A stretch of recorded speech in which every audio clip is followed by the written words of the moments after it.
Hello everyone, स्वागत है आप सभी का एग्जाम टोनर चैनल पर। हम अपनी सीरीज़ कंटिन्यू करेंगे जो दृष्टि पब्लिकेशन की एमसीक्यू सीरीज़ आई हुई थी प्रीलिम्स प्रैक्टिस के लिए, और इससे आपका रिवीजन भी हो पाएगा। पॉलिटी के देखिए आपको जो है पीटी में आपको कहीं भी आप कोई भी आप दे रहे हो, चाहे आप यूपीएससी का प्रीलिम्स दे रहे हो, चाहे फिर अदर स्टेट का पीसीएस दे रहे हो, सब जगह आपको पॉलिटी की इंपॉर्टेंस पता ही होती है। तो रिवीजन और प्रैक्टिस आपको जितना ज़्यादा करेंगे उतना ही अच्छा रहेगा। तो ये एमसीक्यू फॉर्म में पूरी आपकी कवर हो जाएगी पॉलिटी। जो भी आपके 15-16 क्वेश्चन आते हैं पीटी में वो आप अच्छे से बना पाएंगे, उसको अच्छा ज़्यादा से ज़्यादा क्वेश्चन कर पाएंगे अटैम्प्ट, है ना। तो चलिए वीडियो को स्टार्ट करते हैं। चाहे आप यूपीएससी प्रीलिम्स टारगेट 2022 की तैयारी कर रहे हो या फिर अदर स्टेट पीसीएस की तैयारी कर रहे हो, सारे एग्जाम के लिए आपको ये हेल्पफुल रहेगी। तो चलिए स्टार्ट करें। जो हमने इससे पहले के क्वेश्चन कर लिए थे कल के वीडियो में, वो आप वहाँ देख लीजिएगा। उससे आगे का मैं आज पूरे क्वेश्चन लेके आया हूँ। तो चलिए स्टार्ट करें। निम्नलिखित में से कौन सी एक भारतीय संघराज्य पद्धति की विशेषता नहीं है? ये एक क्वेश्चन है दोस्तों, और ऑप्शन 4 दिए गए हैं, तो इसका देखना है। पहला कहता है कि भारत में स्वतंत्र न्यायपालिका है। दूसरा कहता है केंद्र और राज्यों के बीच शक्तियों का स्पष्ट विभाजन किया गया है। तीसरा कहता है संघबद्ध होने वाली इकाइयों को राज्यसभा में असमान प्रतिनिधित्व दिया गया है। और चौथा कहता है ये संघबद्ध होने वाली इकाइयों के बीच एक सहमति का परिणाम है। क्या होगा फ्रेंड्स इसका राइट आंसर? मैं कोशिश करूंगा आपको सीधे आंसर को बताने की, है ना, जिससे आप लोग थोड़ी सी व्याख्या ही पढ़ पाएंगे। हम लोग इसमें व्याख्या भी दी हुई है, उसको भी हम देख लेते हैं। जो इंपॉर्टेंट आपको लगे आप नोट कर लीजिएगा। नोट करने से हमारी रिकॉलिंग पावर भी अच्छी होती है, ब्रेन भी एक्टिव रहता है। तो इसका राइट आंसर बनेगा ऑप्शन डी। क्या बोल रहा है? यह संघबद्ध होने वाली इकाइयों के बीच एक सहमति का परिणाम है, ये इसकी विशेषता नहीं है भारतीय संघराज्य पद्धति की। नॉर्मल जो हमारा यूपीएससी का ट्रेंड रहा है उसी टाइप के क्वेश्चन पूछता है। हमको जो टर्म्स होती है उसकी मीनिंग पता होना चाहिए, उसका अर्थ पता होना चाहिए, तो हम उसको आसानी से जज कर पाएंगे क्वेश्चन को। भारतीय संघराज्य पद्धति संघबद्ध होने वाली इकाइयों के बीच एक सहमति का परिणाम नहीं है, ये आपको याद रखना है। अन्य दी गई तीनों विशेषताएं भारतीय संघ राज पद्धति की विशेषताएं क्या क्या है? कि भारत में स्वतंत्र न्यायपालिका, ये भी संघराज पद्धति की है। केंद्र और राज्यों के बीच शक्तियों का स्पष्ट विभाजन किया गया, ये भी है। और संघबद्ध होने वाली इकाइयों को राज्यसभा में असमान प्रतिनिधित्व दिया गया, ये भी है।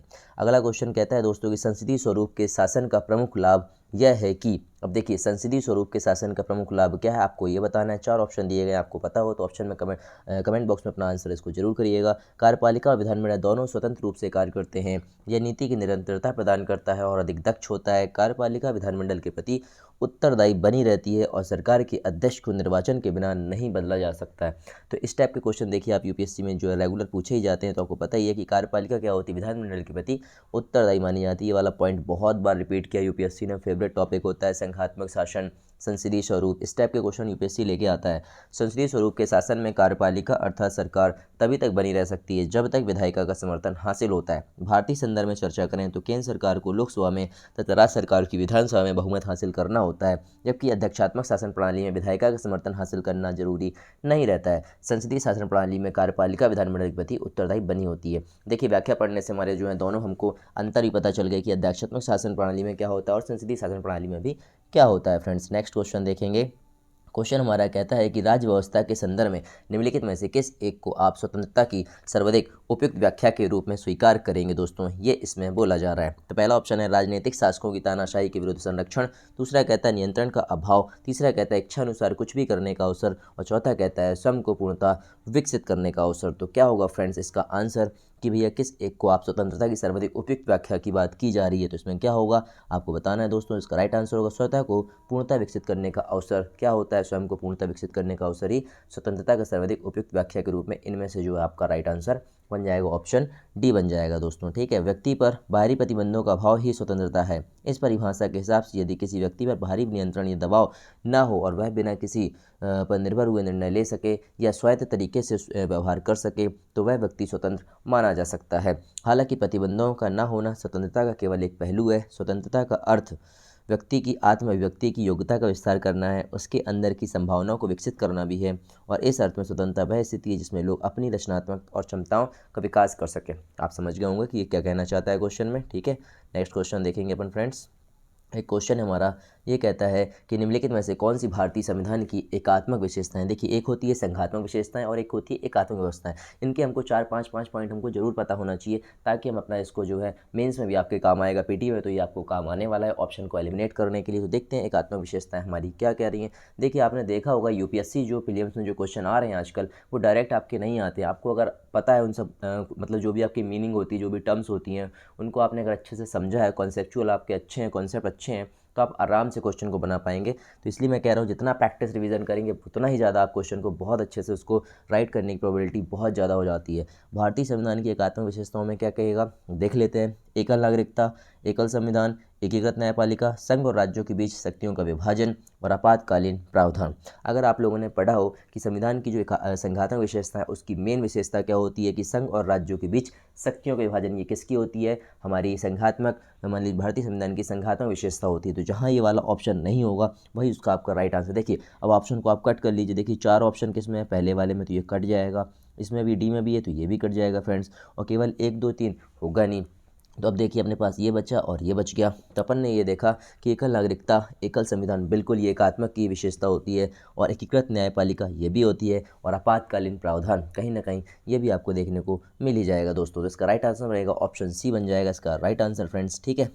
तो भारतीय संविधान की एकात्मक जो होती है के साथ साथ संघीय विशेषताओं को नीचे दिए गए। अब देखिए इसने कितना बढ़िया है, इसमें देखो हमको व्याख्या भी मिल गई, ये हमारे पॉइंट भी बन गए और नोट्स भी बन गए। तो इसको आप देख लीजिए कि क्या अंतर होता है। देखिए मैं पढ़ देता हूँ जल्दी से। संविधान की संघीय विशेषताएं कहती हैं कि द्वैध राज्य पद्धति होना चाहिए, लिखित संविधान होना चाहिए, शक्तियों का विभाजन होना चाहिए, संविधान की सर्वोच्चता होना चाहिए, कठोर संविधान होगा, स्वतंत्र न्यायपालिका होगी, द्विसदनी विधायिका भी देखने मिलेगी। लेकिन एकात्मक विशेषता मैंने बताया था क्या सशक्त केंद्र होगा, राज्य अनश्वर नहीं होगा, एकल संविधान देखने मिलेगा, संविधान का लचीलापन आएगा, आपातकालीन प्रावधान और एकल नागरिकता के साथ साथ एकीकृत न्यायपालिका भी आपको देखने को मिलेगी। देखिए यहाँ पास एकीकृत न्यायपालिका और यहाँ पास स्वतंत्र न्यायपालिका, ये इसका डिफरेंट है, मतलब अंतर है, आप देख लेना थोड़ा सा। भारत में संसदीय प्रणाली की सरकार है, भारत में संसदीय प्रणाली की सरकार है क्योंकि, देखिए क्वेश्चन बार बार पूछा जाता है क्वेश्चन में, तो क्यों होगा, ऑप्शन 4 दिएंगे। सोचिए आप लोग उसका राइट आंसर क्या बनेगा फ्रेंड्स, पता हो तो कमेंट सेक्शन में जरूर आंसर कीजिएगा। लोकसभा जनता द्वारा प्रत्यक्ष रूप से निर्वाचित होती है और संसद संविधान में संशोधन कर सकती है, राज्यसभा को भंग नहीं किया जा सकता है, और मंत्रिपरिषद लोकसभा के प्रति उत्तरदायी होती है। बिल्कुल देखिए हमको बिल्कुल ये वाला कितना सॉलिड आंसर दिख रहा है। तो इस पढ़ने से हमको पता चल जाता है कि हम कहाँ पास आप जो है सही जा रहे हैं या नहीं जा रहे हैं। तो मंत्रिपरिषद लोकसभा के प्रति उत्तरदायी है, बिल्कुल ये बात इसकी सही होने वाली है फ्रेंड्स। तो भारत में संसदीय प्रणाली की सरकार है क्योंकि मंत्रिपरिषद लोकसभा के प्रति उत्तरदायी होती है। थोड़ा सा और इसकी व्याख्या देखेंगे इंपॉर्टेंट पॉइंट से, क्योंकि भारतीय संविधान के अनुच्छेद 75(3) में यह स्पष्ट किया गया है कि मंत्रिपरिषद क्या होगी, सामूहिक रूप से लोकसभा के प्रति उत्तरदायी होगी। मोस्ट इंपॉर्टेंट पॉइंट है, इसको आप बार बार देखिएगा तो आपका रिवीजन अच्छा हो पाएगा। भारत में संसदीय प्रणाली की सरकार का मॉडल ब्रिटेन से ग्रहण किया गया है, और संसदीय प्रणाली हमने कहाँ से लेके आए हैं, ब्रिटेन से लेके आए हैं, ये भी याद रखिएगा। ज्ञातव्य है कि ब्रिटेन के वेस्टमिंस्टर संसदीय मॉडल में मंत्रिपरिषद संसद के निचले सदन हाउस ऑफ कॉमन्स के प्रति उत्तरदायी होती है। ये वाला पॉइंट भी आप देखना। एक क्वेश्चन यूपीपीटी में आया हुआ था 2016 या 17 में, इसी टाइप का आया था, वेस्टमिंस्टर करके भी आया हुआ था। नेक्स्ट क्वेश्चन है हमारा, भारत के संदर्भ में संसदीय शासन प्रणाली में निम्नलिखित में से कौन से सिद्धांत संस्थागत रूप से निहित हैं संसदीय शासन प्रणाली में। तो पहला स्टेटमेंट क्या कहता है दोस्तों, मंत्रिमंडल के सदस्य संसद के सदस्य होते हैं। क्या बोल रहा है, मंत्रिमंडल जो होता है उसके सदस्य कौन होने वाले हैं, संसद के सदस्य होते हैं। दूसरा कहता है कि जब तक मंत्रियों को संसद का विश्वास प्राप्त होता है तब तक वे अपने पद पर बने रहते हैं। जब तक मंत्रियों को संसद का विश्वास प्राप्त हो रहता है तब तक ही वे अपने पद पर बने रहते हैं। क्या ये वाली बात सही है। एक स्टेटमेंट और दी गई नीचे, मेरा थोड़ा सा यहाँ पास नहीं लिख पाया था, यहाँ पास आपको देखने मिल जाएगा। तो तीसरी स्टेटमेंट कहता है कि राज्य का अध्यक्ष ही मंत्रिमंडल का अध्यक्ष होता है। नीचे दिए कथनों पर हमको विचार करना है, क्या होगा इसका राइट आंसर देख लेते हैं। इसका राइट आंसर बनेगा दोस्तों ऑप्शन ए। केवल 1 और 2 स्टेटमेंट सही हैं, क्योंकि आपको यहाँ देखने मिल रहा है कि राज्य का अध्यक्ष मंत्रिमंडल का अध्यक्ष होता है, जो कि बहुत गलत बात है। तो यहाँ से देखिए आपके ऑप्शन जैसे ही कटे थे, तीनों में आपका तीसरा ऑप्शन दिया हुआ था कथन, तो ये बी भी कट गया, डी भी कट गया और सी भी कट गया। राइट आंसर में अपने आप पहुँच गए 1 और 2। और जितना प्रैक्टिस करेंगे उतना आप जो एलिमिनेशन इसमें लगा पाएंगे। तो ये आपको याद रखना है कि मंत्रिमंडल के जो सदस्य होते हैं वो संसद के सदस्य होते हैं, ठीक है। ये वाला पॉइंट इंपॉर्टेंट है। तो मंत्रिमंडल के सदस्यों के लिए जरूरी होता है कि वे लोकसभा या राज्यसभा में से किसी एक के सदस्य होना चाहिए। हालांकि मंत्री बनने वाला सदस्य 6 महीने तक किसी सदन की सदस्यता प्राप्त किए बगैर भी मंत्री बना रहता है। मंत्रिमंडल के सदस्य सामूहिक रूप से लोकसभा के प्रति उत्तरदायी होते हैं, जो कि लोकसभा संसद का ही अंग है। अतः यदि विकल्प में लोकसभा नहीं है तो संसद वाला विकल्प ही माना जाता है। ये भी आपको थोड़ा सा ध्यान रखना है कि अगर लोकसभा नहीं होगा तो संसद वाला आप मान सकते हैं। जबकि मंत्रिमंडल का अध्यक्ष प्रधानमंत्री होता है तथा राज्य का अध्यक्ष कौन होता है, तो राष्ट्रपति होता है। और यहाँ राज्य से तात्पर्य देश से है। ये भी आपको याद रखना है कि जो हमारा राज्य से तात्पर्य होता है वो देश से होता है। अनुच्छेद 75(3) कहता है मंत्रिपरिषद लोकसभा के प्रति सामूहिक रूप से उत्तरदायी होगी। अनुच्छेद 75(5) क्या कहता है कि कोई मंत्री जो निरंतर 6 मास की किसी अवधि तक संसद के किसी सदन का सदस्य नहीं है, उस अवधि की समाप्ति पर मंत्री नहीं रहेगा, ठीक है। ये वाला पॉइंट भी आप थोड़ा सा नोट करिएगा। देखिए सारे पॉइंट इसमें अपने आ गए हैं व्याख्या में, संसदीय सरकार से रिलेटेड जो भी हो सकते थे। सरकार की संसदीय प्रणाली के संदर्भ में निम्नलिखित कथनों पर विचार करना है, ये हमको बताना है, और हमको बताना है कौन सा हमारा जो कथन है वो सही नहीं है। ध्यान से पढ़ना पूछ रहा है कौन से सही नहीं है दोस्तों, तो देख लेते हैं। यह एक स्थिर प्रकार की सरकार होती है, स्थिर सरकार प्रदान करती है संसदीय प्रणाली। देख लेते हैं। मंत्री विधायिका तथा कार्यपालिका दोनों के सदस्य होते हैं और इसमें सरकार की नीतियों की निरंतरता को बनाए रखा जा सकता है। देखिए, अगर आपको ध्यान आ रहा हो कि संसदीय प्रणाली जो हमारे यहाँ की सरकार है वो क्या स्थिर सरकार प्रदान करती है? बिल्कुल भी नहीं करती। तो आपने देखा कि इसका कौन सा स्टेटमेंट गलत होगा? पहला तो बिल्कुल भी गलत है, लेकिन आपका सी ऑप्शन कट जाएगा एलिमिनेशन के थ्रू, है ना। अब आता है हमारे पास कि मंत्री विधायिका तथा कार्यपालिका दोनों के सदस्य होते हैं। मंत्री विधायिका और कार्यपालिका दोनों के सदस्य होते हैं। देख लेते हैं आगे। तीसरा स्टेटमेंट कहता है इसमें सरकार की नीतियों की निरंतरता को बनाए रखा जा सकता है। ये वाली बात भी इसकी टोटल गलत है।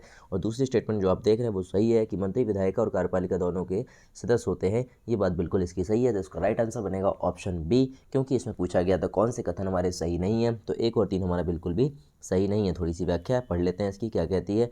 भारत का संविधान केंद्र अनुच्छेद 74 और 75 तथा राज्य अनुच्छेद 163 और 64 दोनों में संसदीय सरकार का प्रावधान करता है। याद रखना, केंद्र के मामले में अनुच्छेद 74 और 75 और स्टेट के मामले में आपको क्या देखने मिलेगा, 163 और 164। तो मंत्रिपरिषद के सदस्य का विधायिका और कार्यपालिका दोनों का सदस्य होने के कारण विधायिका और कार्यपालिका के बीच सामंजस्य बना रहता है। सरकार के कार्यकाल की अनिश्चितता के कारण यह लंबी अवधि की नीतियों का निर्माण और कार्यान्वयन के लिए संसदीय प्रणाली अनुकूल नहीं है, जैसा कि वहाँ दिया हुआ है। संसदीय प्रणाली में सरकार यदि विधायिका का विश्वास खो देती है तो सरकार कार्यकाल पूर्ण करने से पहले ही गिर जाती है। अतः यह एक स्थिर सरकार प्रदान बिल्कुल भी नहीं करती है। इसका मतलब ये होता है। नेक्स्ट क्वेश्चन हमारा क्या कहता है फ्रेंड्स, निम्नलिखित में से कौन सी सरकार की संसदीय प्रणाली की विशेषताएं। अब देखिए, संसदीय प्रणाली की विशेषताएं एक होती है एकात्मक संविधान की विशेषताएं, और एक भारतीय संविधान की संघात्मक विशेषताएं भी होती हैं, और एक संसदीय प्रणाली होती है और एक अध्यक्षपद प्रणाली होती है। बार बार यही वर्ड्स आते हैं, आपको देखना पड़ेगा। तो हमने देखा कि संसदीय प्रणाली की विशेषता क्या होती है। अगर आपको देखने मिल रहा हो कि दोहरी कार्यपालिका, शक्तियों का पृथक्करण, बहुमत दल का शासन और सामूहिक उत्तरदायित्व, और कुछ भी है क्या आगे? नहीं, बस इतना ही है। आपको बताना है कि कौन सी हमारी जो है वो संसदीय प्रणाली की विशेषताएं। तो जब मैंने बोला आपको कि दोहरी कार्यपालिका, बहुमत दल का शासन, सामूहिक उत्तरदायित्व और शक्तियों का पृथक्करण, तो जो शक्तियों का पृथक्करण है क्या वो संसदीय प्रणाली का है? बिल्कुल भी नहीं है। तो आप इसको ऑप्शन को कट कर सकते थे और राइट आंसर तक आप अपना ईजिली वहाँ पास पहुँच जाते। तो इसका राइट आंसर रहेगा ऑप्शन 1, 2, 3 यानी कि सी वाला। अब संसदीय प्रणाली और राष्ट्रपति शासन व्यवस्था की तुलना कर लेते हैं कि ये वाली वही वाली बात है कि संसदीय प्रणाली और आपका क्या है अध्यक्षीय प्रणाली में क्या अंतर है। एक बार आप इसको जरूर देख लीजिएगा। देख लेते हैं थोड़ा सा। तो दोहरी कार्यपालिका किसकी विशेषता है दोस्तों? संसदीय प्रणाली की। बहुमत दल का शासन भी संसदीय की, सामूहिक उत्तरदायित्व भी संसदीय प्रणाली है, और शक्तियों का संतुलन बोला गया है, कार्यपालिका विधायिका का भाग होती है। और अध्यक्षीय प्रणाली में क्या देखने मिलती है हमको? एकल कार्यपालिका, राष्ट्रपति विधायिका का पृथक रूप से निश्चित अवधि के लिए निर्वाचन, उत्तरदायित्व का अभाव और शक्तियों का पृथक्करण आपको देखने को ये मिल जाएगा फ्रेंड्स। ठीक है। अगला क्वेश्चन हमारा संघवाद। ये क्वेश्चन यूपीएससी पीटी में पूछा जा चुका है ऑलरेडी कि संघवाद के संदर्भ में निम्नलिखित कथनों पर विचार कीजिए, और आपको बताना है कौन सी स्टेटमेंट हमारी इसमें सही होने वाली है। पहला स्टेटमेंट कहता है कि संघवाद एक संस्थागत प्रणाली है जो 2 प्रकार की राजनीति व्यवस्थाओं को समाहित करती है तथा प्रत्येक अपने क्षेत्र में स्वतंत्र होती है। देखेंगे आगे। इस प्रकार के लोगों की दोहरी पहचान और निष्ठाएं होती हैं, और केंद्र और राज्यों के मध्य किसी टकराव को रोकने के लिए एक स्वतंत्र न्यायपालिका की व्यवस्था होती है।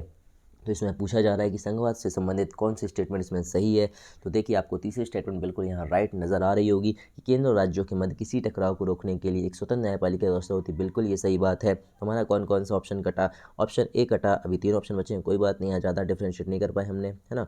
लेकिन अगर देखा जाए तो संघवाद एक संस्थागत प्रणाली है जो 2 प्रकार की राजनीति व्यवस्थाओं को समाहित करती है। अगर आप लोग यहाँ देख पा रहे हो कि जब आपने देखा कि ऑप्शन देखी, जब अपना यहाँ पास तीसरा स्टेटमेंट सही हो रहा है तो ये वाला भी होगा, ये भी होगा और ये भी होगा। तो पहली स्टेटमेंट तो हमारी कट ही गई है। तो कहीं ना कहीं अगर हम इसको ये लेके चलें कि ऑप्शन बी भी हमारा कट ही जाएगा, क्योंकि संघवाद एक संस्थागत प्रणाली है जो 2 प्रकार की राजनीतिक व्यवस्थाओं को समाहित करती है, प्रत्येक अपने क्षेत्र में स्वतंत्र होती है। ये बात भी इसकी गलत है। जब ये वाली बात गलत है तो दूसरी अपनी जो बाय डिफॉल्ट सही दिख रही है। इस प्रकार के लोगों की दोहरी पहचान और निष्ठाएं होती हैं। तो इसका राइट आंसर बनेगा ऑप्शन सी। 2 और 3 दोनों स्टेटमेंट इसकी सही हैं। देखेंगे थोड़ा सा आगे क्या कहता है। संघवाद एक संस्थागत प्रणाली है जो 2 प्रकार की राजनीतिक व्यवस्थाओं को समाहित करती है। जो 2 प्रकार की, इसमें एक प्रांतीय स्तर की सरकार होती है और दूसरी केंद्रीय स्तर की सरकार होती है। और प्रत्येक सरकार अपने क्षेत्र में स्वतंत्र नहीं होती बल्कि स्वायत्त होती है। वहाँ पर स्वतंत्र होती बोला गया था, इसलिए वो पॉइंट गलत था। देखिए, छोटा छोटा बारीक बारीक सा ही वो आपको अंतर देता है यूपीएससी कथन में मिलाकर, और हम कंफ्यूज हो जाते हैं क्योंकि हमारा रिवीजन और प्रैक्टिस अच्छे से नहीं होती है और हमारा क्वेश्चन गलत हो जाता है। इस प्रकार की प्रणाली में लोगों की दोहरी पहचान और निष्ठाएं होती हैं और केंद्र और राज्यों के मध्य किसी टकराव को रोकने के लिए एक स्वतंत्र न्यायपालिका की व्यवस्था भी आपको देखने मिलेगी। नेक्स्ट क्वेश्चन कहता है फ्रेंड्स, संघीय और एकात्मक सरकारों के संदर्भ में निम्नलिखित कथनों पर विचार करना है। देखिए फिर से आगे डिफ्रेंशिएट करने को कि संघीय और एकात्मक सरकार, मैंने अभी ऊपर पढ़ाया था, अगर आपने पढ़ा होगा ध्यान से तो आप इसको आराम से राइट आंसर आप लगा पाएंगे। तो एकात्मक सरकार के जो है क्या बोल रहा है, एकात्मक सरकार एक लिखित संविधान होना चाहिए और संघीय सरकार में संविधान सर्वोच्च होता है और एकात्मक सरकार में संविधान कठोर और लचीला हो सकता है। क्या ये बात इस चीज़ की सही है? देख लेते हैं क्या होगा इसका राइट आंसर। एकात्मक सरकार में एक लिखित संविधान होना चाहिए, ये बात तो बिल्कुल भी गलत है ना, क्योंकि ये संघीय सरकार की विशेषता है। जब ऑप्शन पहला गलत हो गया तो देखिए आपका ए बी डी तीनों कट गया और राइट आंसर आपका ऑप्शन सी अपने आप आपका पहुंच जाएगा। ठीक है, संघीय सरकार में लिखित संविधान होता है जबकि एकात्मक सरकार में का संविधान लिखित फ्रांस या अलिखित ब्रिटेन किसी भी रूप में हो सकता है, ये आपको याद रखना है। संघीय सरकार में संविधान सर्वोच्च होगा जबकि एकात्मक सरकार में संविधान सर्वोच्च हो भी सकता है और नहीं भी हो सकता है, ये आपको याद रखना है। एकात्मक सरकार में संविधान कठोर फ्रांस का होता है और लचीला हमारा ब्रिटेन का भी हो सकता है, जबकि संघीय सरकार में संविधान कैसा होता है, सिर्फ कठोर होता है। ये पॉइंट आपको नोट करना है, इसका अंतर आपको मैंने बता दिया।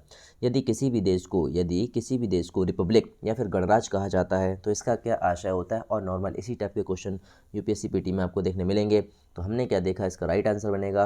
देख लेते हैं, इसकी पहली स्टेटमेंट कहती है कि एक निर्वाचित राष्ट्र प्रमुख का होना, ठीक है, राजनीतिक संप्रभुता का जनता में निहित होना, ये भी बात सही है, और किसी भी विशेषाधिकार प्राप्त वर्ग का अनुपस्थित होना। तो इसका राइट आंसर बनेगा ऑप्शन डी। 1 2 3 तीनों ही स्टेटमेंट हमारी सही हैं, इसको आप नोट करिएगा। रिपब्लिक का मतलब क्या होता है आपको लिखने में भी काम आएगा मेंस वगैरह में। तो गणराज्य शब्द का मतलब हमने बता दिया कि देश का एक निर्वाचित प्रमुख होगा, जैसे भारत में राष्ट्रपति। राजनीतिक संप्रभुता जनता में निहित होती है, ना कि राजा जैसे किसी एकल व्यक्ति में होगी। किसी भी विशेषाधिकार प्राप्त वर्ग की अनुपस्थिति, इस प्रकार सभी सार्वजनिक पद बिना किसी भेदभाव के प्रत्येक नागरिक के लिए उपलब्ध होंगे। नेक्स्ट क्वेश्चन हमारा क्या कह रहा है फ्रेंड्स, देख लेते हैं। भारतीय संविधान की संघीय संरचना के संदर्भ में निम्नलिखित कथनों पर विचार करिए। कौन सा हमारा कथन सही है बताना है।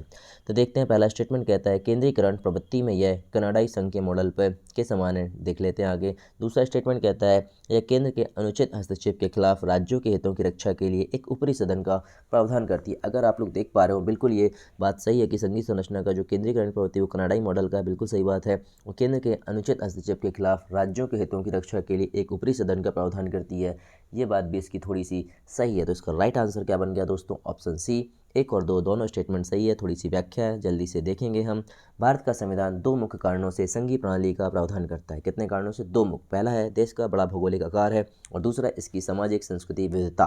तो दूसरी सामाजिक संस्कृति विविधता के कारण तो यह कनाडाई मॉडल पर हमको देखने मिलता है और एक अत्यंत सशक्त केंद्र की स्थापना भी करता है। भारतीय संघीय व्यवस्था कनाडाई व्यवस्था के आधारों पर समानता प्रदर्शित करती है। इसके गठन में यानी विखंडित होने के तरीकों से कुछ हमारे पास और व्याख्या में दिए, देख लेते हैं। तो हमने देखा कि इसमें क्वेश्चन कह रहा है कि संघ शब्द की प्राथमिकता से कनाडाई संघ को भी संघ कहा जाता है। इसकी केंद्रीकृत प्रवृत्ति में यानी राज्यों की तुलना में केंद्र में अधिक शक्तियों का निहित करना, बिल्कुल ये देखने मिलता है हमको। संविधान द्विसदनीय विधायिका का प्रावधान करता है। उसमें ऊपरी सदन जो होता है वो कौन सा होता है, राज्यसभा, और जो निचला सदन होता है वो हमारा लोकसभा शामिल होता है। तो राज्यसभा भारतीय संघ के राज्यों का प्रतिनिधित्व करती है जबकि लोकसभा पूरी तरह से भारत के लोगों का प्रतिनिधित्व करती है। ऊपरी सदन राज्यसभा जो है केंद्र के अनुचित हस्तक्षेप में राज्यों के हितों की रक्षा करके संघीय संतुलन को बनाए रखने का कार्य करती है। इंपॉर्टेंट कथन है, पूरे इंपॉर्टेंट पॉइंट है, आप पढ़ते चलिए ध्यान से। आपको तैयारी यहाँ से मैं बहुत बढ़िया करा दूंगा। प्रैक्टिस रिवीजन जितना इंपॉर्टेंट है उतना ही आपका, जितना ज़्यादा प्रैक्टिस करेंगे ना उतने आपके क्वेश्चन के जो सही होने की प्रोबेबिलिटी है वो बहुत ज़्यादा रहने वाली है। मैं बार बार कह रहा हूँ, जितना पढ़ना जरूरी है उससे कई गुना ज़्यादा आपको प्रैक्टिस और रिवीजन करना जरूरी है दोस्तों।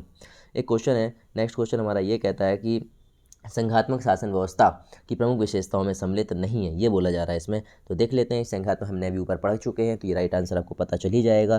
तो देखते हैं कि दोहरी शासन व्यवस्था ये तो होना चाहिए, संविधान संशोधन में राज्यों की भूमिका ये भी होना चाहिए, शक्तियों के विभाजन भी। लेकिन कहीं आपको एकल नागरिकता नजर नहीं आई, क्योंकि एकल नागरिकता जो होती है जैसे कि एकात्मक की विशेषता होती है ना, एकात्मक शासन की व्यवस्था, उसको हम एकल नागरिकता। तो जैसे ही आपने देखा इसमें पूछा जा रहा है कौन सी सम्मिलित नहीं है, तो केवल आपका कौन सा हो जाएगा दोस्तों, 3। आपने देखिए डायरेक्ट आंसर लगा लिया।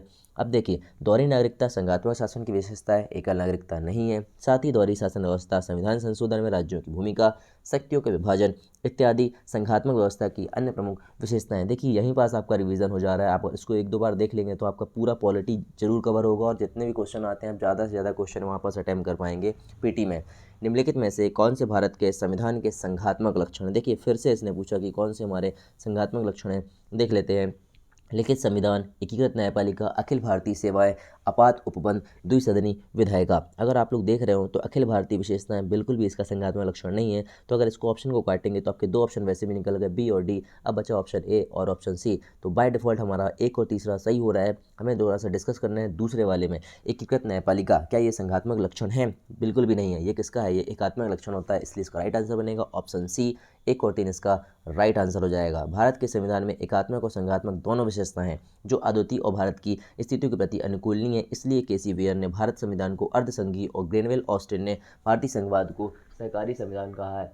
उसको क्या कहा है उन्होंने कि सहकारी संघवाद के रूप में वर्णित किया है, सहकारी संघवाद के रूप में वर्णित किया। ये थोड़े से आप स्टेटमेंट देख लीजिएगा, ये किसने, अर्धसंघीय किसने कहा था और सहकारी संघवाद किसने कहा हुआ था। ये थोड़ा सा आपको यहाँ पास ध्यान रखने वाली बात हो जाती है कि किसने किसने कहा हुआ था। मैं इसको बार बार नहीं पढ़ूंगा, मैंने इसको ऊपर पढ़ा दिया हुआ है, आप थोड़ा सा इसको देख लीजिएगा और नोट कर लीजिएगा। ठीक है फ्रेंड्स, अब देखते हैं अपन थोड़ा सा आगे देख लेते हैं कि अगला क्वेश्चन क्या कहता है हमारा। अगला क्वेश्चन ये कहता है हमारा कि निम्नलिखित कथनों पर विचार करिए और फिर से बताना हमको कौन से हमारे सही होने वाले हैं।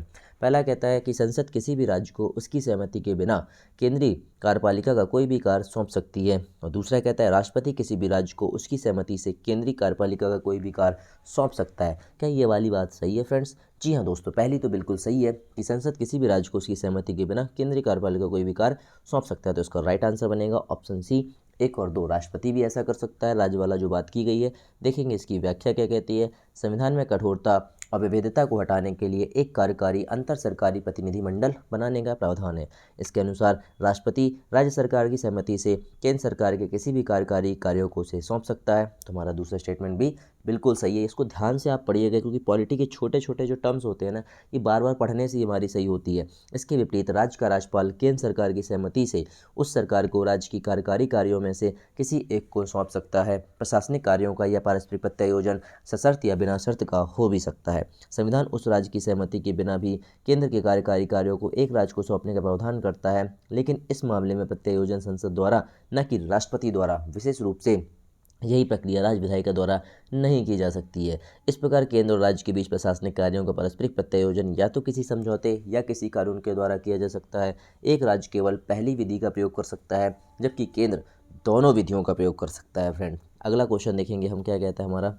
अगला क्वेश्चन कहता है कि निम्नलिखित में से संसदीय प्रणाली की विशेषताएं। देखिए इस चैप्टर में आपको जो मेन पॉइंट लग रहे हैं ना, उनको जरूर नोट करिएगा ताकि आपको रिवीजन करने में पूरी किताब नहीं पलटानी पड़े, पूरा वीडियो नहीं देखना पड़े। तो चलिए देख लेते हैं हम कौन सा हमारा सही उत्तर हो जाएगा। संसदीय प्रणाली की बात मैंने आपको पढ़ाया हुआ है नॉर्मल। देखो फिर से इसमें वही वाला आपको ऑप्शन दिख रहा है कि शक्तियों का पृथक्करण क्या संसदीय प्रणाली में आता है? बिल्कुल भी नहीं आता। जैसे ही आप इसको कट करेंगे तो ऑप्शन डी तो आपका चला ही गया। अब आता है बहुमत दल का शासन, बिल्कुल। सामूहिक उत्तरदायित्व होना चाहिए, बिल्कुल आपने पढ़ा हुआ है। और दोहरी कार्यपालिका का ऑप्शन तो होता ही है। अब देख लीजिए फिर से संसदीय प्रणाली दी गई और अध्यक्षीय प्रणाली दी गई। फिर से मैं एक बार आपको पढ़ा देता हूं ताकि आपको यहीं रिवीजन हो जाए। देखिए संसदीय में होता है दोहरी कार्यपालिका, बहुमत दल का शासन, सामूहिक उत्तरदायित्व, राजनीतिक एकरूपता, प्रधानमंत्री का नेतृत्व, निचले सदन का विघटन, शक्तियों का सम्मिश्रण, कार्यपालिका विधायिका का भाग होती है। और अध्यक्षीय में क्या होता है? एकल कार्यपालिका, राष्ट्रपति और विधायिका का पृथक रूप से निश्चित अवधि के लिए निर्वाचन, उत्तरदायित्व का अभाव, राजनीतिक एकरूपता नहीं रहती और राष्ट्रपति का नियंत्रण, निचले सदन का विघटन न होना, शक्तियों का पृथक्करण। ये सारी अध्यक्षीय प्रणाली की होती है। आप आराम से वहाँ पर डिफ्रेंशिएट कर सकते हैं। इस बार भी ये क्वेश्चन ऐसा आया हुआ था 2020 में, सॉरी 21 में भी देखने मिला था। निम्नलिखित में से कौन से जो प्रावधान है वो संघवाद को सशक्त करते हैं? देखिए संघवाद वाला भी अच्छा पॉइंट होता है, इसकी हमको मीनिंग पता होना चाहिए कि वो हमको जो कौन सा संघवाद को सशक्त करते हैं ये बताना है। तो अब देख लीजिए आप लोग क्या बोल रही है। ये कहता है कि कौन सा हमारा सही उत्तर होगा। तो एकीकृत न्यायपालिका, एकल नागरिकता, कठोर संविधान, आपातकालीन प्रावधान और आपका संसदीय व्यवस्था। अगर आप लोग देख पा रहे हो तो संघवाद में हमको क्या चाहिए होता है? कठोर संविधान बिल्कुल चाहिए होता है। तो कठोर संविधान कहाँ कहाँ है? देखिए ऑप्शन सभी में दूसरा ऑप्शन बाय डिफॉल्ट सही हो रहा है, तो ये तो हमें चाहिए, अभी नहीं कटा हमारा ऑप्शन। अगर हम देखें द्विसदनीय विधायिका या फिर एकीकृत न्यायपालिका, तो द्विसदनीय विधायिका हमें बिल्कुल चाहिए होती है क्या? जी बात, ये बात भी बिल्कुल सही होती है। लेकिन आपातकालीन प्रावधान जो होता है, इस टाइप की कोई बात हमारी संघवाद में नहीं होती, ना ही एकीकृत न्यायपालिका होती है और ना ही हमको एकल नागरिकता चाहिए होती है। तो इसका राइट आंसर बनेगा ऑप्शन सी। दूसरा और पांचवा इसका सही आंसर है संघवाद से रिलेटेड, मतलब कठोर संविधान और द्विसदनीय व्यवस्था वाला। संघवाद को सशक्त करने वाली भारत की संविधान की विशेषताएं निम्नलिखित हैं। दोहरी राजनीतिक प्रणाली, केंद्र में संघ व परिधि पर राज्यों से निर्मित, और दूसरा है लिखित संविधान, शक्तियों का विभाजन, संविधान की सर्वोच्चता, कठोर संविधान और स्वतंत्र न्यायपालिका। ये आपको पॉइंट याद रखना है, ठीक है दोस्तों। अब यहाँ से आपको एक चीज़ और नज़र आ रही होगी, एक चीज़ और थोड़ा सा नज़र आया होगा आप लोगों को। सॉरी फ्रेंड्स, स्वतंत्र न्यायपालिका संविधान के दो उद्देश्यों से सर्वोच्च न्यायालय की अध्यक्षता में एक स्वतंत्र न्यायपालिका स्थापित करता है और पहला न्यायिक समीक्षा की शक्ति का उपयोग करके संविधान की सर्वोच्चता की रक्षा करना, दूसरा केंद्र और राज्यों के बीच या राज्य के बीच विवादों का समाधान करना। एक क्वेश्चन आया था दोस्तों कि निम्नलिखित में से कौन सा कथन भारतीय परिसंघीय व्यवस्था के संबंध में सही है। अब यहाँ पूछ रहा है भारतीय परिसंघीय व्यवस्था के संबंध में कौन सा कथन हमारा यहाँ पर सही होने वाला है, देख लेते हैं। पहला हमारा स्टेटमेंट कहता है राज्यसभा में सभी राज्यों का प्रतिनिधित्व समान है और किसी राज्य की सीमाओं में बदलाव के लिए उस राज्य की सहमति आवश्यक नहीं है। भारत में दोहरी नागरिकता नहीं है। अब आप लोग को एक नज़र आ रहा होगा कि भारत में दोहरी नागरिकता नहीं है, बिल्कुल ये बात तो सही है, लेकिन राज्यसभा में सभी राज्यों के प्रतिनिधित्व समान है, ये बात कहाँ से सही हो सकती है, तो बिल्कुल भी गलत है। तो पहला ऑप्शन कट हो जाएगा, तो आपका option A option C cut हो गया, ठीक है। और हमने देखा कि हमारा राइट आंसर क्या बनने वाला, ऑप्शन बी, क्योंकि हमारा भारत में दोहरी नागरिकता भी नहीं है और किसी भी राज्य की सीमा में बदलाव के लिए उस राज्य की सहमति आवश्यक नहीं होती। तो दूसरा और तीसरा स्टेटमेंट इसका बिल्कुल सही है। थोड़ा सा देख लेते हैं इसकी व्याख्या क्या कहती है। भारतीय संविधान विभिन्न राज्यों को राज्यसभा में समान प्रतिनिधित्व नहीं प्रदान करती। कुछ राज्य जैसे कि गोवा, मणिपुर, मेघालय, मिजोरम, नागालैंड, सिक्किम और त्रिपुरा का केवल एक प्रतिनिधित्व राज्यसभा में, जबकि उत्तर प्रदेश की 31, महाराष्ट्र के 19 राज्यसभा में सदस्य देखने मिलते हैं। अनुच्छेद 3 क्या कहता है, इंपॉर्टेंट है अनुच्छेद 3, संसद को नए राज्यों का निर्माण, वर्तमान सीमाओं या नामों को बदलने की शक्ति देता है। इसके लिए राज्यों की सहमति जरूरी नहीं है। केंद्र का दायित्व सिर्फ उन्हें सूचित करके उन्हें विधानमंडल की राय जानने तक ही सीमित है। भारत में एकल नागरिकता का प्रावधान है, दोहरी नागरिकता नहीं है, जैसा कि हम पहले से पढ़ चुके हैं। निम्नलिखित में से कौन सा एक जो होती है राजनीतिक वैधता का स्रोत नहीं है। इसमें बोल रहा राजनीतिक वैधता का स्रोत नहीं है। सहमति, तर्कसंगत प्रज्ञा और शासक की राजनीतिक इच्छा शक्ति, सार्वजनिक कारण। तो इसमें आपको देखो अलग ही दिख रहा है कि शासक की राजनीतिक इच्छा शक्ति ये इसकी वैधता नहीं होती है, ठीक है। राजनीतिक वैधता का तात्पर्य आप पढ़ सकते हो, तात्पर्य किसी प्राधिकार के अधिकार और उसकी स्वीकृति है। राजनीतिक वैधता सरकार की प्रणाली को दर्शाता है। समानता, आम सहमति के बिना, समानता क्या बोला जा रहा है इसमें कि आम सहमति के बिना हम शासक की राजनीतिक इच्छा शक्ति राजनीतिक वैधता का स्रोत नहीं होता है। अगला क्वेश्चन देखेंगे, भारतीय संविधान के संदर्भ में निम्नलिखित कथनों पर विचार करना है और बताना है कौन से हमारे कथन इसमें से सही होंगे। देख लेते हैं क्या बोलता है। इसके दो स्टेटमेंट दिए गए हैं। भारतीय संविधान में अल्पसंख्यक वर्गों को संरक्षण प्रदान किया गया है, बिल्कुल सही बात है। संघवाद का अर्थ है देश में एक से ज़्यादा स्तर पर सरकारों का होना, क्या ये बात सही है? जी हाँ दोस्तों, ये वाली बात भी आपकी बिल्कुल यहाँ पर सही निकल कर आ रही है। इसका राइट आंसर बन जाएगा ऑप्शन सी वाला, बिल्कुल सही है। भारतीय संविधान में इस बात का ख्याल रखा गया है कि अल्पसंख्यक को उन सुविधाओं से वंचित ना होना पड़े जो बहुसंख्यकों को आसानी से उपलब्ध हो। बहुसंख्यक की निरंकुशता व दबदबेपन पर भी संविधान प्रतिबंध लगाता है ताकि वे सिर्फ अल्पसंख्यकों पर ही नहीं बल्कि अपने समुदाय के नीचे के तबके के लोगों को भी परेशान न कर पाएँ। भारत एक संघीय देश है, यहाँ केंद्र और राज्य दोनों स्तरों पर सरकार का प्रावधान है। ये वाली बात भी इसकी बिल्कुल सही है। नेक्स्ट क्वेश्चन देखेंगे जल्दी से। क्वेश्चन कहता है निम्नलिखित में से कौन सा एक संघीय प्रणाली का अभिलक्षण नहीं है। ध्यान से पढ़ना है, संघीय प्रणाली का अभिलक्षण नहीं है। इस टाइप के क्वेश्चन भी आपको देखने मिलेंगे। इसमें सरकार के दो सुस्पष्ट स्तर होते हैं, क्या ये बात सही है? बिल्कुल बात सही है। सरकार के प्रत्येक स्तर की जिम्मेदारियां और शक्तियां एक लिखित संविधान में स्पष्ट निर्धारित होती है, ये वाली बात भी होती है। सरकार की विधायी और कार्यपालिका शाखाओं के बीच शक्तियों कोई पृथक्करण नहीं होता। देखिए आपको पकड़ में आ गया कि कौन सा अभिलक्षण इसका नहीं है। आपको नज़र आ रहा है कि भैया सरकार की विधायी और कार्यपालिका शाखाओं के बीच शक्तियों का कोई पृथक्करण नहीं होता, ये वाला बात बिल्कुल गलत है। तो इसका राइट आंसर ऑप्शन सी बन जाएगा। आगे हमें पढ़ने की जरूरत ही नहीं है। उच्चतम न्यायालय को इन उपबंधों के निर्वचन और विवाद के मामलों में मध्यस्थ की जिम्मेदारी सौंपी गई, ठीक है, ये वाला तो होता ही है। पढ़ लेते हैं इसकी व्याख्या क्या कहती है। संघीय प्रणाली के मुख्य लक्षण निम्नलिखित है। इसमें दोहरी सरकार, केंद्रीय और प्रांतीय सरकार की व्यवस्था होती है। आवश्यक रूप से लिखित संविधान होता है और एक लिखित संविधान में ही सरकार के प्रत्येक स्तर की शक्तियां और दायित्वों का बंटवारा स्पष्टता होता है। विधायी, कार्यपालिका, न्यायपालिका शाखाओं के मध्य शक्तियों का स्पष्ट पृथक्करण होता है। संविधान के उपबंधों का उचित निर्वचन करने और संरक्षण के लिए स्वतंत्र और निष्पक्ष न्यायपालिका की व्यवस्था होती है। ये सारी व्यवस्था किसकी होती हैं? संघीय प्रणाली की होती हैं। नेक्स्ट क्वेश्चन देखेंगे जल्दी से। निम्नलिखित नेताओं में से कौन जो है दल रहित लोकतंत्र की अवधारणा से संबंध है? दल रहित लोकतंत्र आपको इंपॉर्टेंट है, पॉइंट है, फैक्चुअल है, लेकिन याद रखना है। जयप्रकाश नारायण से ज़्यादा इसको डिस्कस नहीं करेंगे हम। इसकी व्याख्या देख लेते हैं। जेबी कृपलानी प्रसिद्ध भारतीय राजनेता थे। 1947 में भारतीय राष्ट्रीय कांग्रेस की अध्यक्षता इन्होंने करी थी। ये वाला पॉइंट आप नोट कर लेना, जेबी कृपलानी से रिलेटेड जो भी है। जयप्रकाश नारायण लोकनायक के रूप में महत्वपूर्ण प्रतिष्ठित व्यक्ति जिन्होंने जेबी आंदोलन बिहार के माध्यम से भारत में दल रहित लोकतंत्र की अवधारणा को ठोस और सक्रिय रूप प्रदान किया था। तो दल रहित के जो मतलब लोकतंत्र की अवधारणा है वो किसने दी थी? जयप्रकाश नारायण ने, और इनको लोकनायक के रूप में जाना जाता है।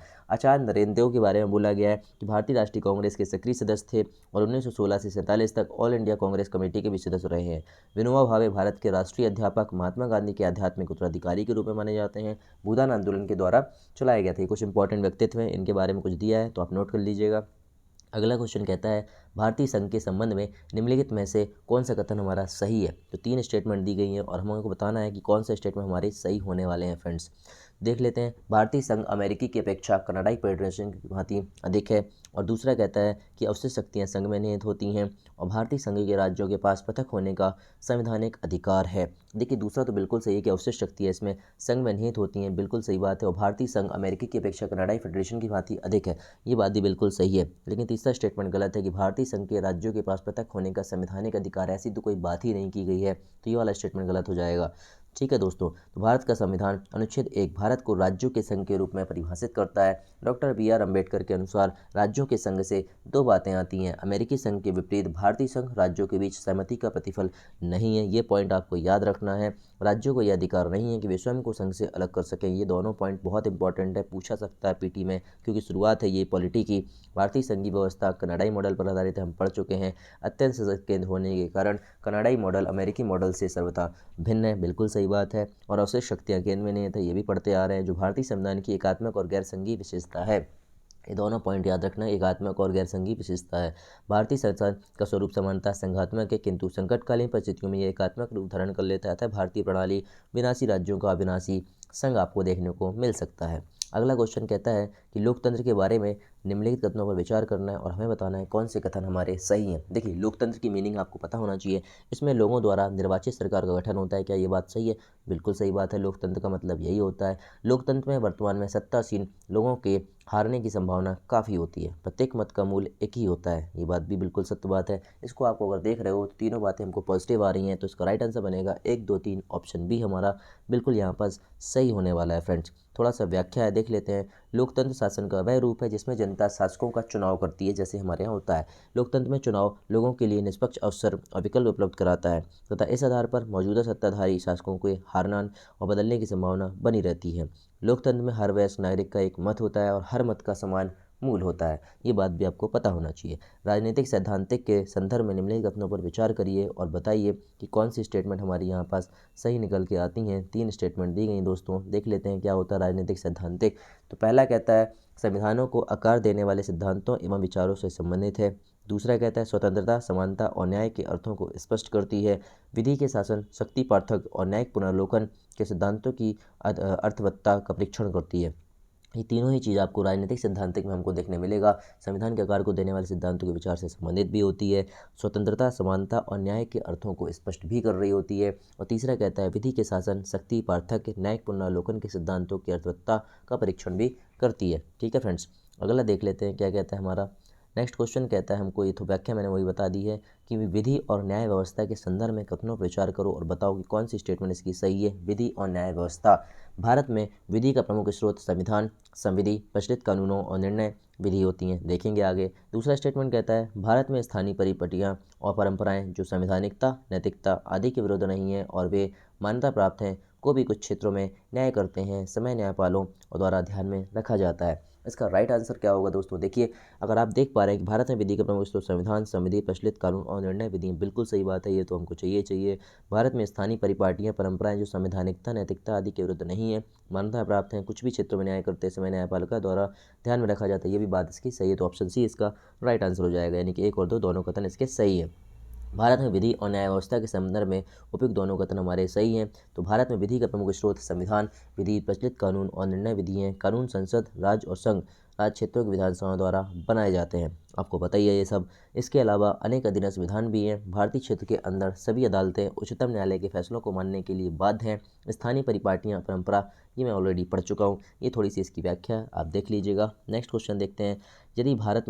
यदि भारत में प्रतिस्पर्धा संघवाद को बढ़ावा देना हो तो निम्नलिखित में से कौन इसमें सहायक हो सकता है? अब देख लेते हैं इसका क्या है। इसमें देखो 3 स्टेटमेंट हमारी दी गई हैं और हमें बताना है कौन सी स्टेटमेंट हमारी इसकी सही होने वाली है। तो पहला कहता है टॉप टू बॉटम दृष्टिकोण को अपनाना, यानी कि टॉप टू बॉटम बोल रहा है। दूसरा कहता है राज्यों की कर राजस्व में हिस्सेदारी बढ़ाना, राज्यों द्वारा निवेश को आकर्षित करने के लिए समिति आयोजित करना। अगर आप देख पा रहे हो तो भारतीय जो है प्रतिस्पर्धी संघवाद को बढ़ावा देने के लिए टॉप टू बॉटम नहीं होता बल्कि बॉटम टू टॉप होना चाहिए था। तो राज्यों की कर राजस्व की हिस्सेदारी बढ़ाना, ये बात तो हमें चाहिए। और राज्यों द्वारा निवेश की आकर्षित करने को समझ करना, तो हमारा दूसरा और तीसरा स्टेटमेंट सही है। तो कौन सा ऑप्शन सही होगा? ऑप्शन डी इसका राइट है कि केवल दूसरा और तीसरा कथन हमारा सही हो जाएगा।